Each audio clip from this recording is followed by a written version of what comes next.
Ang pinakaayaw ko naman, minsan may mga yung mga plate naiiwan na lang, yung hindi binabalik sa lagayan. Yun ang pinakaayaw ko. For me, before ako mag-start dati mag-gym talaga is full of stress ang buhay ko. Pinakaayaw mo. Ang anong mga kupal na yan. Mga brother, okay lang ba istorbo kayo? Okay Okay lang, lang? okay lang. Kaunting katanungan lang, okay lang ba? Okay lang, okay lang. Sure. Ikaw muna brother, ilang taong ka na nagbubuhat? Ako nasa, isa't kalahating taon na ako nabubuhat. Wow! Taon pa lang yan? No? Pero train ko. Pahinto-hinto pa yan, no? Mamaw? Mama.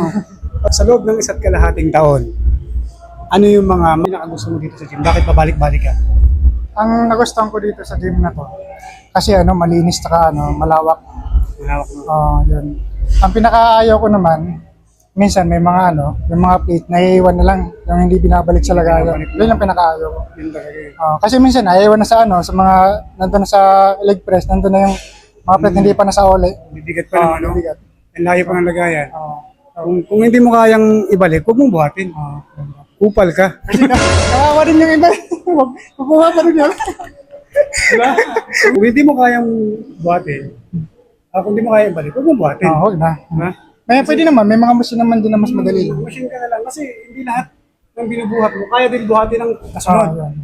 So, ibabalik pa nila bago sila makabuhat. Kasi minsan may mga babae, so sunod ganun. So siyempre, yung mga 25 kilos, mabigat na yun eh. Oo, siyempre. Pag sa babae. Ilang 25 yun? Marami pa yun. Yun lang Yun ang ko sa ano. Pero ang maganda dito kasi malawak. Maganda yung UG, no? Maraming magagawa. Ikaw naman, idol.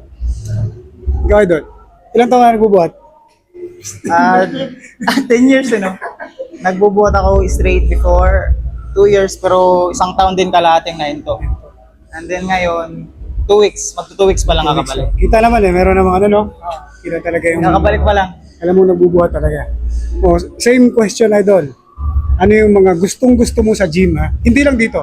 Baga yung mga good vibes, o mga...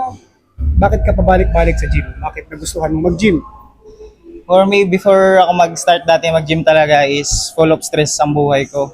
So, laking tulong sa akin tong gym kasi stress relief ko, nagtatanggal ng stress ko. And then, sa physical, kasi nung nagsimula ako mag-gym, parang lagi akong masaya, parang may mga accomplishment akong natatanggap.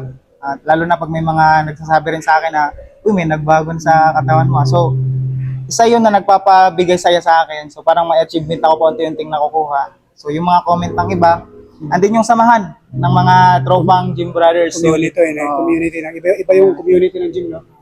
Ano naman yung negative? Pinakaayaw mo. Ang kupal na yan. Pinakaayaw mo.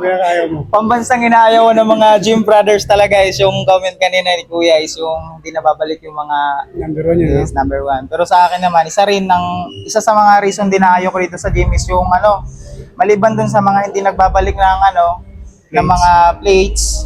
Yung iba naman, parang sinusolo nila yung pwesto. Like example, sa bench press, imbis na pwede pa sanang gamitin din ng iba, parang ginagawa nilang pahingahan. Habang nag-bench press, imbis na magpapahinga, doon na sila nagpapahinga. So, siyempre, lahat naman talaga dapat gagamit yan. So, pangkalahatan. Pag nagpapahinga tayo, pwede tayong alis muna tayo. Baka may sumingit, baka mayroong magbuhat. Ganda. So yun lang. Maraming salamat sa inyo mga idol, ha. Thank you so much. Sa pagpapaunlak. Tandaan nyo yan mga kupal, magbalik kayo ng plates, saka huwag kayong tumambay sa Hindi lang kayo lang yung gagamit. Maraming ibang gagamit. Give and take. Be responsible din sa mga kalat. Maglinis kayo. Kupal ka ba?